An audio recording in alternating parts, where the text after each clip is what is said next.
আমি সকলকে বলেছি যে আজ কোনো অভিযোগ করতে চাই না, একটা দীর্ঘ সময় পর গণতন্ত্রকে আমরা উদযাপন করতে চাই, গণতন্ত্র প্রক্রিয়াকে। কিন্তু দুপুরের মধ্যে আপনারা দেখতে পেয়েছেন অমর একুশে হল এবং রোকেয়া হলে আমরা ব্যালটে আমরা দেখেছি পূরণকৃত ব্যালট শিক্ষার্থীদেরকে দেওয়া হয়েছে।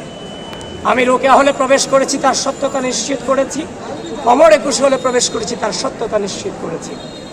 সুতরাং আমরা যে আকাঙ্ক্ষা নিয়ে আজকে নির্বাচন করেছিলাম, অলরেডি সে আকাঙ্ক্ষাকে ব্যাহত করা হয়েছে। আমি আমার ভোটাধিকার প্রয়োগ করেছি মাত্রই, কিন্তু পরিস্থিতি আমার কাছে কোনো সুবিধাজনক মনে হচ্ছে না।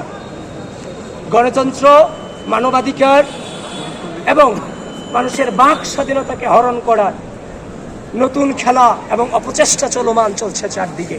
এখনো পর্যন্ত ভোটাধিকার প্রয়োগে আপনারা না দিয়ে এখনো বাসায় থাকেন। আমি আপনাদেরকে আহ্বান করছি ভোটাধিকার প্রয়োগ করার জন্য আসুন।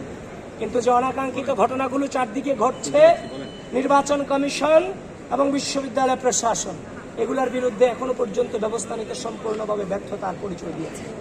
এবং আমরা দেখেছি অমর একুশে হলে যে ঘটনা ঘটেছে তার এগেনস্টে যে নির্বাচনী কর্মকর্তা ছিলেন তাকে কিন্তু অব্যাহতি দেওয়া হয়েছে। এবং আপনি দেখেছেন সকাল থেকে আমাকে টার্গেট করে মিস ইনফরমেশন, ডিসইনফরমেশন ছড়িয়েছে। এবং খুব দুঃখ লাগে যে মেইনস্ট্রিম মিডিয়াগুলো পর্যন্ত আজকে, আপনারা সাংবাদিক যারা আছেন, আপনারা তো একটা জিনিসের তথ্য যাচাই করার দায়িত্ব আপনার। আপনারা বলেছেন আমি নাকি আচরণবিধি লঙ্ঘন করে কেন্দ্রে প্রবেশ করেছি। 2025-এর যে ডাকসুর গঠনতন্ত্র আছে সেখানে স্পষ্টত লেখা আছে প্রার্থী এবং পোলিং এজেন্ট এরা তার কেন্দ্র পরিদর্শনে তার অ্যাক্সেস থাকবে, সে এখানে প্রবেশাধিকার পাবে, সে সেখানে প্রবেশ করতে পারবে, তদারকি করতে পারবে।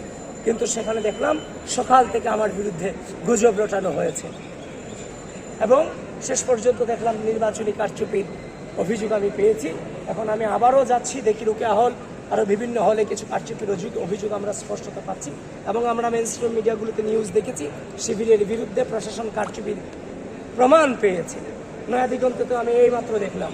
সুতরাং আপনারা এগুলোকে যাচাই বাছাই করেন। বাংলাদেশে ঢাকা বিশ্ববিদ্যালয়ের মাটিতে বাংলাদেশের স্বাধীনতা, সার্বভৌমত্বকে, মানুষের গণতান্ত্রিক অধিকারকে, মানুষের বাক স্বাধীনতাকে যারা বিশ্বাস করে না, ঢাকা বিশ্ববিদ্যালয়ের শিক্ষার্থীরা তাদেরকে কখনোই মেনে নেয়। দেশের নাম্বার 1 ট্রেডিং অ্যাপ নিফটি ফার্স্টে পাচ্ছেন ট্রেডিং এর সব সুবিধা, dual exchange access, company analysis, portfolio তৈরি করা সহ আরও অনেক ইউনিক ফিচারের সাথে ট্রেড করতে ডাউনলোড করুন এক্ষুনি।